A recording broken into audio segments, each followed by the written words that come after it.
오늘 함께 나눌 말씀은 히브리서 11장 3절에서 13절 말씀입니다.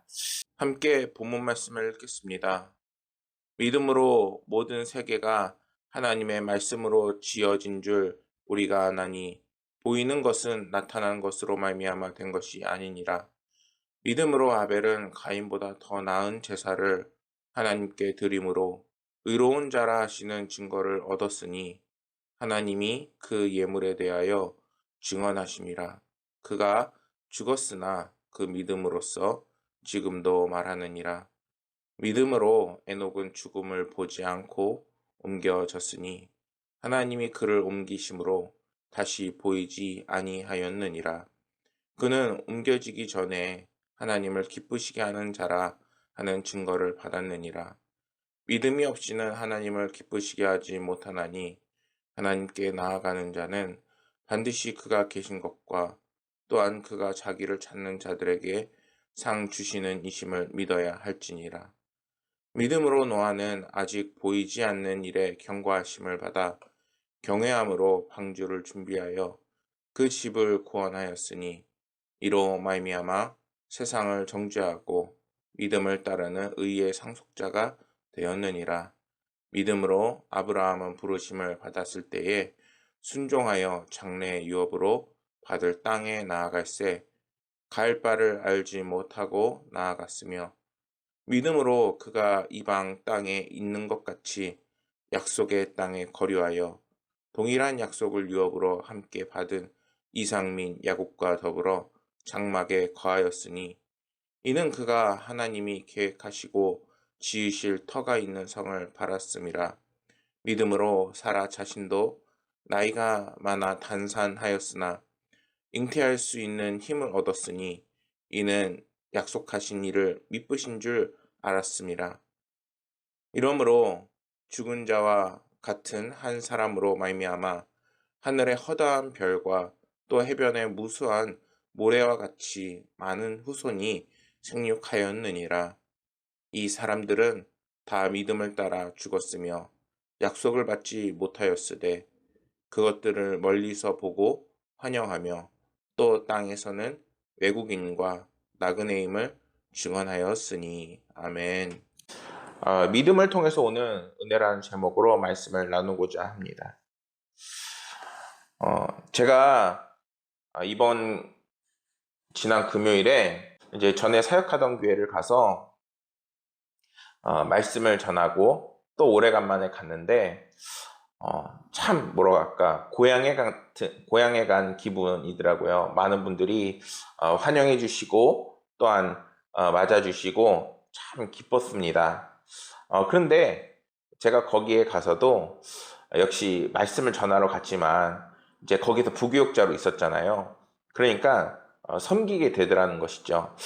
섬기다 보니까 교회에서 안 되는 것도 이것저것 만져보고, 물론 이제 교회 입장에선 좋은데 저에게 있어서는 뭐냐면은 익숙하다라는 느낌을 정말 많이 받는 거예요. 그게 나쁘거나 잘못돼서 얘기를 드리는 건 아니고 이렇게 있다 보니까 만약에 사역이 익숙해지고 또 편해지면 어떨까요?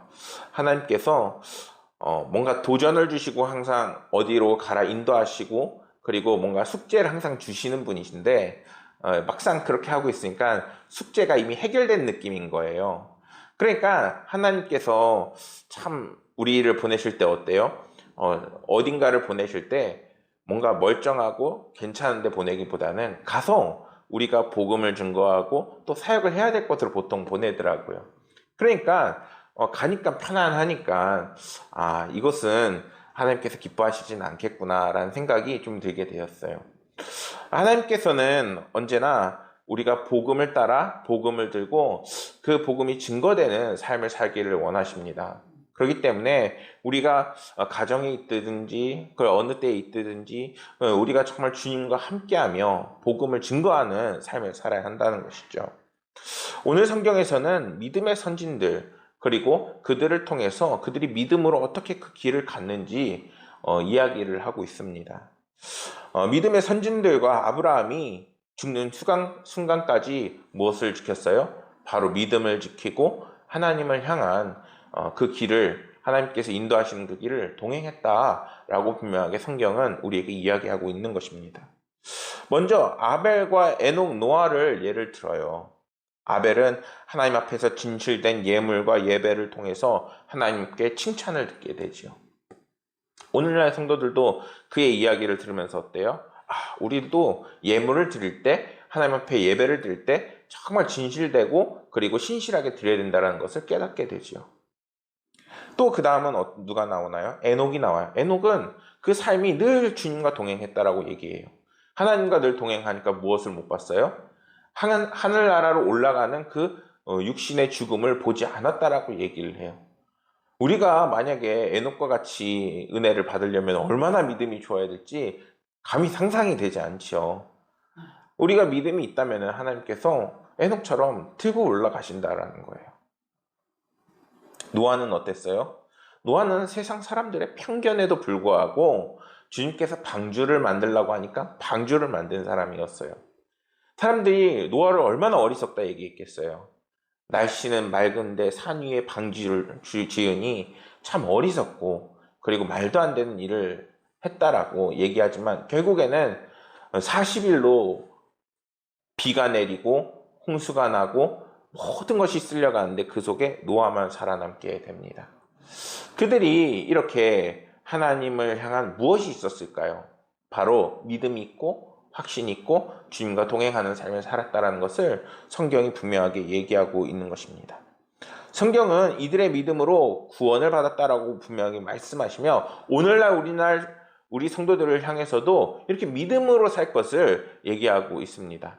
이 믿음은 단순히 뭔가 나에게 좋은 일이 일어날 거야, 그리고 내가 행복해질 거야, 물론 이것도 어떻게 보면은 믿음이지만 그런 추상적인 믿음이 아니라 예수 그리스도를 통한, 또 하나님의 말씀을 통한, 그리고 복음을 통한 그 믿음을 얘기하는 것입니다. 성도 여러분, 주님께서는 우리가 이제는 하나님이 주시는 복음을 통해서 오는 구원과 하나님의 나라가 있음을 지금 확증하고 있는 것입니다. 뿐만 아니라 그 구원과 하나님의 백성이 되는 것이 이제 하나님께서 어떻게 해주시는 것이다, 바로 주시는 것이다 라는 것을 이야기하고 있는 것입니다. 오늘날 많은 사람들이 내가 교회를 가고 싶으면 가고 안 가고 싶으면 안 가고, 그리고 하나님의 구원을 내가 받고 싶을 때 받으려고 하는 경향이 있어요. 그런데 그것은 옳지 않다라는 거예요. 왜? 그 모든 것을 주시는 분은 하나님이시기 때문인 거예요. 하나님이 주셔야 우리에게 구원이 임하는 거고 천국이 임하는 거고 그리고 은혜와 감동이 임하게 되는 거예요. 근데 그것을 내가 결정할 때 내가 받고 싶다고 해서 받게 되는 것이 아니라는 것입니다.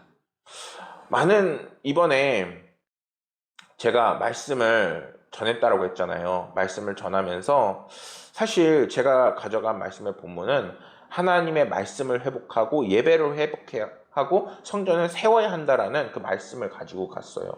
근데 이상하게 말씀을 전하면서 예수님의 사랑, 그리고 그 사랑의 그 말씀이 우리들 가운데 있어야 된다라는 메시지를 자꾸 그런 강한 마음이 들더라는 것이죠. 그래서 어쩔 수 없이 그것을 전했는데 오히려 제가 말씀을 하나하나 글자 따라 말하고 이야기하는 것보다도 정말 예수 그리스도의 사랑을 다시 한번 기억하고 내가 받았던 사랑을 다시 한번 회복하게 되니까 사람들이 더 큰 은혜를 받는 것을 볼 수가 있었습니다. 분명한 것은 하나님께서 우리에게 은혜를 주셔야만 우리에게 크신 놀라운 은혜와 감동이 임하게 된다는 거예요. 내가 백날 아무리 강 목사가 말씀을 잘 전한다고 해도 그것이 중요한 것이 아니라 정말 하나님께서 우리를 만나주시고 이제는 하나님께서 주시는 구원의 은혜를 우리가 받아야 한다는 거예요. 그렇다고 해서 우리가 기도도 안 하고 하나님께서 주실 때까지 기다려야 되냐, 이런 것은 아니죠. 오히려 주님을 만나기 위해, 주님께서 주시는 은혜를 받기 위해 주님 앞으로 더욱더 나아가는 이제는 그리스도인이 돼야 되는 것입니다. 그렇게 할 때에 하나님께서는 조금이라도 우리를 더 만나주시고 조금이라도 하나님께서 주시는 은혜를 받을 수 있는 경우가 많아지게 되는 것입니다. 그렇게 이제는 오늘 말씀에서 나오는 것처럼 믿음의 선진들이 정말 주를 의지하고 주님과 함께 가려고, 그리고 인생을 주님께 맡겼던 것처럼 전적으로 맡기는 삶이 될 수 있어야 되는 거예요. 그래야 그때에 우리의 삶에 주님이 주신 은혜가 가득 넘치게 되는 것입니다. 말씀을 준비하면서 생명의 역사라는 글을 보게 되었어요. 목회자는 자식들보다 성도님들의 기도가 먼저일 때가 많은데 주의 자녀들이 주님의 큰 은혜 안에 있기를 바라면서 기도를 합니다. 주님의 백성들이 기도하는데 기도 응답이 늦어지면 가슴이 먹먹할 때가 많습니다. 이러한 마음 가운데 있는데 말씀 묵상을 통해 감동으로 온 말씀이 있습니다. 먼저 모든 지킬 만한 것을 더욱 내 마음에 지키라. 생명의 근원이 이에서 남이라. 성경은 말씀하고 있습니다. 이 말씀을 통해 주신 은혜는 모든 기도의 제목이 마음에서 이루어진다는 것입니다.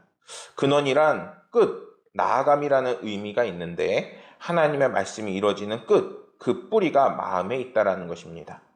마음이 생명의 근원이 되기 위해서는 첫째, 구부러진 말과 비뚤어진 말을 내 입에서 멀리하라고 성경은 말씀합니다. 둘째, 눈을 바라보고 내 앞에 곧게 살피라고 이야기합니다. 셋째, 발은 평탄한 길로 든든한 길로 가야 한다고 이야기합니다.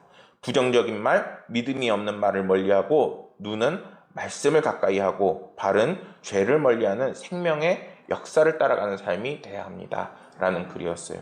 제가 이 글을 왜 읽어드릴까요? 믿음의 선진들도 우리 그리스도인들도 끊임없이 죄를 사랑하고 실수하는 삶을 살아가게 되어 있어요. 하지만 우리가 지금 나누었던 이 글처럼 정말 주님께서 나에게 은혜 주시는 그 길로 나아가려고 했을 때 말도 아버지 하나님의 그 사랑의 말씀을 전하고 우리의 손도 하나님께서 기뻐하시는 일에 힘을 쓰고 우리의 발이 정말 하나님께서 인도하시는 그 길로 나아가려고 할 때 하나님께서 어떻게 은혜를 안 주실 수 있겠냐라는 겁니다. 성경은 히브리서 11장 8절에서 이렇게 말씀합니다. 믿음으로 아브라함은 부르심을 받았을 때에 순종하여 장래의 유업을 받을 땅에 나아갈새 갈 바를 알지 못하고 나아갔으며 이렇게 얘기합니다. 여러분들 여기에서 많은 이제 참고 도서나 아니면은 학자들은 아브라함한테 집중을 해요. 그런데 우리는 아브라함의 모습도 중요하지만 아브라함이 왜 그렇게 자신이 나아갈 바를 알지도 못하면서 주님 앞에 모든 것을 내던지고 갔을까요? 주님께서 우리의 모든 것을 책임지시고 인도하시는 분이길 성경은 이야기하고 있는 것입니다. 때로는 길이 보이지 않아서 얼마나 우리가 두려워요. 정말 그 길을 알고 싶고 또한 하나님께서 인도하시는 길로 나아가고 싶은데 하나님의 음성이 안 들릴 때도 많단 말이에요. 근데 그 속에서 아브라함에게 있었던 것은 무엇이냐? 전적으로 하나님을 믿는 믿음이 있었다라는 것입니다. 이 말씀은 아브라함의 진정한 믿음의 모습이 무엇인지를 나타내주고 있는 거예요. 이 말씀은 창세기 12장 1절의 말씀을 이야기하고 있는 것인데 다시 한번 읽어드리면 여호와께서 아브라함에게 이르시되 너는 너의 고향과 친척과 아버지의 집을 떠나 내가 내게로 보여줄 땅으로 가라. 이렇게 성경은 이야기하고 있습니다. 어떤 말이에요? 정말 미지의 세계로 이제는 우리들이 나아가야 한다는 거예요. 그곳은 뭔가 우리가 계획하고 그리고 어떻게 보면은 내가 설정한 그런 값은 아니에요. 하지만 하나님께서 비록 우리가 정말 미래를 알지 못하는 그 길로 나아가지만 하나님께서 책임지시는 길이라고 얘기하고 있는 거예요. 그렇다고 해서 막연하게 아무 길로 가라는 것은 아니에요. 그렇기 때문에 믿음의 선진들이 어떻게 했죠? 계속 에녹은 주님과 동행했고 그리고 노아는 하나님 앞에 물었고 그리고 지금 많은 사람들이 이제 특히 아브라함이 하나님을 믿고 나아가는 것처럼 하나님 앞에 겸손히 진실하게 그리고 간절히 물을 수 있어야 되는 겁니다. 하나님, 나를 어디로 인도하실 건가요? 하나님, 내가 어디로 가야 하나님의 기쁨이 될까요? 그럴 때 하나님께서는 아브라함을 인도하신 것처럼 여러분들의 삶을 축복 가운데에도 인도하시게 되어 있는 것입니다. 하나님께서는 아브라함에게 단지 이렇게 얘기해요. 가라, 떠나라 이렇게 말씀하고 계세요. 모든 것을 뒤로 한 채 떠나야 하는 아브라함의 마음은 어땠을까요? 사실 만약에 저라면 착잡했을 것 같아요. 왜냐면은 가족 친척들 다 있는데 그것을 떠나야 한다는 그 마음은 정말 슬픔이죠. 이별이잖아요. 언제 또 만날 수 있어? 이때 당시에 뭐 교통이 발달한 것도 아니야. 아니면은 또 어디로 간다고 해서 금방 돌아올 수 있는 것도 아니죠. 가족들과 헤어진다는데 얼마나 속상하겠어요. 근데 그곳을 떠나고 나가야 하는 이유가 뭐예요? 하나님께서 그곳에 축복하는 그 땅이 예비되어 있기 때문인 거예요. 아브라함이 그러한 부르심을 받았을 때에 나타낸 반응이 있어요. 성경은 이렇게 말씀하고 있습니다. 창세기 12장 4절에 이에 아브라함이 여호와의 말씀을 쫓아갔고, 그의 반응이 어땠어요? 그냥 주님 말씀하소서, 말씀하신 그대로 가겠습니다 하는 그 모습을 우리에게 보여주고 있다는 것입니다. 그의 믿음이 이렇게 깊었기 때문에 하나님 앞에 묻지도 따지지도 않고 나아갔다라는 거예요. 하나님이 아브라함에게 명하신 고향과 친척과 아비의 집을 무조건 떠나라는 하나님의 이 말씀은 세상 어느 누구에게도 쉽지 않은 그러한 말씀이에요. 만약에 내가 평생을 우리 노건사님 지역에서 예배드리고 계시지만 평생을 예배드린 교회가 있어요. 거기에서 섬겼어. 근데 거기를 떠나래. 그런 은혜를 받았어. 그러한 인도하심을 받았어. 그것이 어떻게 나에게 쉽겠어요? 쉽지가 않아요. 근데 아브라함엔 뭐가 있었어요? 그곳으로 가야만 하는 축복의 통로가 그에겐 있었다라는 거예요. 그 신뢰와 믿음에 하나님이 이 세상을 통치하신다는 그 믿음이 있었던 것이고, 그의 인생을 계획하고 주장하신다는 믿음이 그에게 있었던 것이고, 하나님의 말씀에 나를 맡겨도 나는 안전하고 하나님께서 지켜주신다 하는 그런 믿음이 아브라함에게 있었던 것입니다. 그 믿음은 단 한마디, 믿음이라는 단어로 정의하고 있지만 다양한 그 마음들이 담겨져 있는 거예요. 하나님은 오늘날 성도들을 향해서 가라라고 말하고 있어요. 왜? 내가 너와 함께 할 것이니까. 그리고 너희들의 순종이 이제는 너희들을 축복 가운데 이끌 것이라는 것을 분명하게 말씀하고 있는 것입니다. 8절 말씀에서 성경은 장래의 기업으로 받을 땅에 이렇게 말씀하고 있습니다. 이 말씀은 아브라함이 처음부터 하나님이 자신에게 주신 사명이 무엇인지, 그리고 그것이 어떤 것인지를 분명하게 얘기하고 있다는 거예요. 장래의 기업으로 받을 상급이 무엇인지 그는 전혀 몰랐어요. 그는 단지 하나님의 부르심에 무조건 순종하며 나아가고 있는데, 하지만 그것을 통해서 하나님께서 분명한 가나안 땅을 주시고 그것을 통해서 충만한 은혜가 그에게 임할 것을 그는 믿고 확신하고 나아갔다는 거예요. 그러니까 하나님만을 믿고 나아갔다는 거예요. 10절 말씀을 보면 이렇게 얘기합니다. 이는 그가 하나님이 계획하시고 지으실 터가 있는 성을 바랐음이로라. 그 성이 어딘지 몰라. 근데 그냥 가고 있는 겁니다. 정처 없이. 근데 아브라함만 가면 참 다행이죠. 아브라함만 가요? 아니죠. 그 식솔들도 같이 가죠. 그들과 함께하는 종부터 시작해서 가축까지 해서 다 함께 이동하는 대이동이에요. 얼마나 참 뜬금없고 막막한 그 삶이겠어요. 근데 하나님께서는 때로는 그렇게 가는 성도들에게 반드시 그 삶을 책임지시고 인도하신다는 약속이 있다라면은 반드시 포기하지 않는 놀라운 축복이 예비되어 있음을 분명하게 말씀하고 있습니다. 이것은 결국 아브라함의 최종 목적지는 가나안 땅이라 하는 하나님의 그 말씀과 은혜인 것입니다. 그리고 오늘날에는 우리 성도들을 향해서 이제 하나님의 나라, 그리고 또한 교회라는, 그리고 여러분들이 있는 그 모든 일터가 하나님의 나라로 변하게 될 것을 분명하게 얘기하고 있는 것입니다. 성경은 아브라함이 갈 바를 알지 못하며 나아갔다고 계속해서 이야기합니다. 보다 풀어서 말하면은 그는 어디로 가고 있는지 전혀 모르고 나아갔다라는 거예요.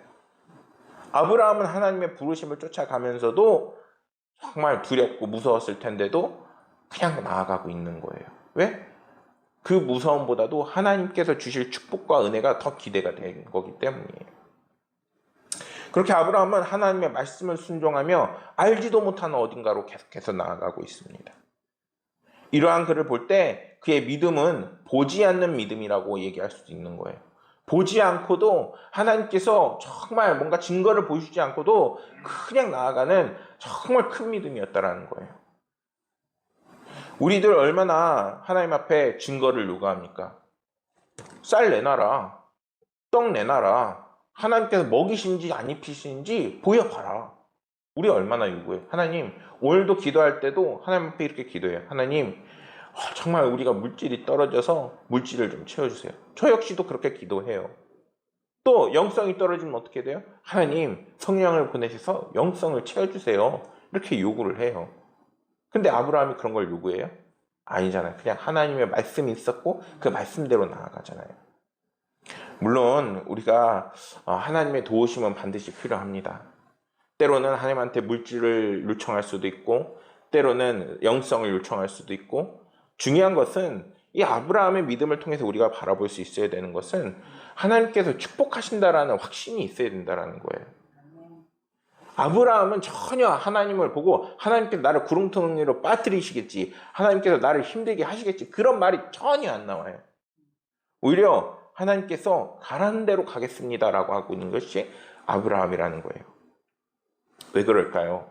그 믿음에는 나를 사랑하시는, 그리고 나를 축복하시는 하나님께서 나를 인도하신다라는 거대한 믿음과 그리고 아버지 하나님의 주시는 확신이 그에게 있었다는 것입니다. 그는 오늘날 믿음의 조상이라고 불리지만 사실 그의 삶은 순탄하지가 않죠. 결국 그가 믿음의 조상으로서 정말 모래알 같은 지금 이스라엘 사람들과 또 나아가서 영적으로 그리스도인들을 낳는 그 기반이 되었지만, 그가 이때 당시는 어땠어요? 자신의 아들 이삭만 낳고 그냥 쓰러졌잖아요. 그걸 보고서 누가 야, 이미 죽어서 나아간 사람한테 네가 이미 은혜 받았어, 이렇게 어떻게 얘기할 수 있겠어요? 만약에 그 사람이 오늘날 살아있다라면 그럴 수는 없다라는 거죠. 근데 하나님께서 주시는 은혜를 믿고 나아갔던 아브라함을 바라보면은 오히려 그 약속이 성취가 되든 성취가 되지 않든 하나님께서 그와 함께 하셨기 때문에 그에게는 이미 약속이 성취된 것과 같은 그 은혜와 충만함이 그에게 가득했다라는 것이죠. 성도 여러분, 정말 우리가 하나님의 약속과 말씀을 믿고 나아가죠. 그런데 그 속에서 가장 깊이 먼저 봐야 되는 것은 정말 내가 하나님과 함께 하는가, 하나님께서 날 축복하고 있는가, 내가 하나님과 함께 서로 관계 맺으며 사랑하는 신앙의 삶을 놓치지 않고 살아가고 있는가라는 것입니다. 창세기 12장 2절과 3절 말씀은 이렇게 말씀해요. 내가 너로 큰 민족을 이루고 내게 복을 주어 내 이름을 창대하게 하리니 너는 복이 될지라. 뭐라고요? 복이 될지라. 아브라함을 통해서 나타날 복의 그 약속을 아브라함은 믿고 나아갔다는 거예요. 아브라함에게 있어서 가장 기뻤을 때가 언제일까요? 바로 이러한 아브라함을 통해 주시는 하나님의 말씀이 있을 때, 그리고 그 믿음을 믿고 나아가는 그의 삶의 방향이 결정이 되었을 때라는 거예요. 그 전까지는 어땠어요? 방향도 몰라, 어디로 가야 될지도 몰라, 이렇게 나아가고 있어요. 얼마나 정말 무책임하고 계획도 없고 난감해요. 근데 하나님께서는 너를 통해서 복이 흘러넘칠 것이고, 너를 통해서 하나님의 인도하심이 있을 것이고, 너를 통해서 모든 민족이 정말 복을 받는 은혜가 넘치게 될 것이라고 얘기해요. 그러니까 이거는 이스라엘 백성들을 향한 말씀이기도 하지만 오늘날을 살아나가고 있는 성도들을 향한 하나님의 약속의 말씀인 것입니다. 아브라함은 어디로 갈지 몰랐어요. 그러나 하나님께서는 끊임없이 네가 축복의 통로라 라고 얘기하고 계십니다. 여러분들이 있는 자리에서 뭐가 돼요? 아브라함과 같이 축복의 통로가 되어지는 것입니다. 복음이 여러분들을 통해서 또 전달이 되고 또한 증거가 될 거예요. 그런데 그것을 받아들이건 받아들이지 않건 여러분들이 그 속에서 그리스도인으로 살아나가고 있다는 것은 변하지 않을 거잖아요. 그러니까 하나님께서는 여러분들을 통해서 반드시 축복하시고 함께 하신 은혜가 있을 거라는 것입니다. 하나님의 복의 근원이 되시는 모든 성도가 되시길 소망합니다. 근데 더 놀라운 것은 그것을 체험한 것이 아브라함만이 아니라 그의 아내 사라 역시 그랬다라고 성경은 말씀하고 있어요. 사라가 이삭을 갖게 되잖아요. 근데 정말 아브라함의 나이 100세 때였는 아이잖아요. 사라 역시 나이가 많잖아요. 아이를 가질 수 없는 나이인데 그 태기를 누가 여셨어요? 하나님께서 여셨다라고 성경을 얘기하고 있고, 그것을 누가 믿었어요? 사라가 믿었다라고 얘기하고 있는 거예요. 그러니까 이게 단순히 믿음만을 얘기하고 있는 것이 아니에요. 믿음을 통해서 오는 축복과 그 은혜와 그 흐름을 이야기하고 있는 것입니다. 성도 여러분, 오늘날 우리가 왜 믿음이 있어야 돼요? 그 믿음을 통해서 흘러넘치는 하나님이 주시는 은혜가 있기 때문인 거예요. 그것을 모든 사람에게 특정지어서 너에게는 뭐 축복의 은혜가 있어, 너에게는 이렇게 얘기할 수는 없지만, 정말 내가 있는 그 자리에서 하나님께서 함께 하시는 그 은혜를 통해서 내가 회복이 되어지고 축복을 받게 되어지고 때로는 내가 알 수 없는 신비한 은혜가 흐르게 된다라는 것입니다. 제가 이 이야기를 이렇게 강렬하게 얘기하고 있는 것은 어느 한 교회를 갔는데 그 교회에서 저에게 이렇게 얘기하는 거예요. 미자립 교회 하신다고요? 또는 정말 작은 교회 하신다라고요? 오늘날 교회가 참 쉽지가 않은데, 오늘날 부흥은 없는데, 이렇게 얘기를 하는 거예요. 여러분들, 설사 그런 마음이 들지라도 그것을 입 밖으로 꺼내서는 안 되는 거예요. 왜? 입 밖으로 꺼내게 되면 그게 고백인 거잖아. 우리의 입에는 어떤 힘이 있어요? 실제로 말이 씨가 된다라는 그러한 속담이 있을 정도로 우리의 삶에 우리가 말하는 대로 이루어지는 그런 은혜가 있는 거예요. 어떻게 주님을 믿는 믿음의 성도들이 교회에 부흥이 없다라고 얘기할 수가 있어요? 나를 통해 흘러넘치는 축복이 이렇게 있다라고 성경은 말씀하고 있는데, 성도 여러분, 여러분들의 삶에 하나님의 넘치는 축복이 있을 줄 믿습니다. 반드시 여러분들의 삶에 책임지시고 인도하시는 하나님의 은혜가 있을 줄 믿습니다. 말씀을 준비하면서 이러한 것을 보게 됐어요. 인내는 오랜 시간 고통을 참으면서 자라납니다. 용기는 두렵지만 한 걸음 내딛는 과정을 통해 자라나는 것입니다. 신앙이란 감정적 평안 가운데 조용히 살아가는 것이 아니라 어렵지만 말씀의 기준 앞에서 순종하는 삶입니다. 물리학자 김상옥 교수는 저서 떨림과 울림에서 존재하는 모든 것은 떨고 있다라고 이야기합니다. 우주가 떨림이면 인간은 울림이라고 표현하면서 모든 세상은 진동 중이라고 이야기하는 것입니다. 우리는 비바람에도 끄떡없는 바위와 같은 인생을 꿈꾸지만 우리는 어떤 인생이다? 끊임없이 흔들리고 진동하는 인생이라는 것입니다. 어쩌면 연약한 인간이 가지는 당연한 이치이지만 신앙이란 무엇이냐? 강철과 같은 심장을 가지는 것이 아니라 두렵고 힘들지만 하나님의 말씀을 의지한 한 걸음 한 걸음을 나아가는 것입니다. 성도 여러분, 이제는 하나님의 말씀을 붙들고 한 걸음 한 걸음 나아가는 우리 모든 성도가 되기를 소망합니다. 제가 서두에 앞서 이제는 대림절, 강림절이라고 얘기했어요. 누가 오세요? 주님께서 오세요. 주님께서 오신다는 것은 무슨 메시지예요? 회복과 소망의 메시지가 우리 가운데 온다는 거예요. 우리 가운데 정말 막혀있던 모든 것들 주님 앞에 내려놓고 또한 기도하고 소망하고 기도할 때 하나님께서는 어떻게 하실까요? 반드시 다 들어주시게 되어 있는 거예요. 오늘 말씀에서 에녹을 또 노아를 그리고요 아브라함을 인도하신 것처럼 여러분들의 삶을 책임지시고 인도하신다라고 분명하게 말씀합니다. 사랑하는 성도 여러분, 이제는 주님께서 주시는 믿음과 그리고 축복의 그 길을 함께 나아가길 소망합니다. 그럴 때 하나님께서는 은혜를 통해서 비전을 주실 뿐만 아니라 이제는 소망 가운데 축복까지 더해 주시는 것입니다. 이제는 우리를 사랑하시는 하나님을 의지해서 주님과 동행하심으로 넘치는 은혜와 승리와 축복이 여러분들 가운데 가득 넘치기를 축원하겠습니다. 기도하겠습니다. 하나님 아버지, 감사합니다.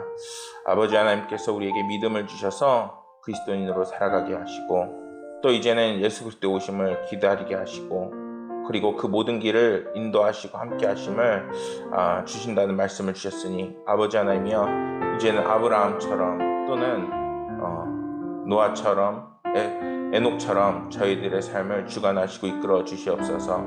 아버지 하나님께서 저희들의 손을 붙잡아 주시고 구원을 주시고 또한 축복의 통로로 사용하실 줄 믿습니다. 아버지 하나님께서 모든 순간 우리 사랑하는 성도들 함께 하시고 이끄실 것을 믿으며 모든 말씀 우리 구주 예수 그리스도 이름으로 기도드렸습니다.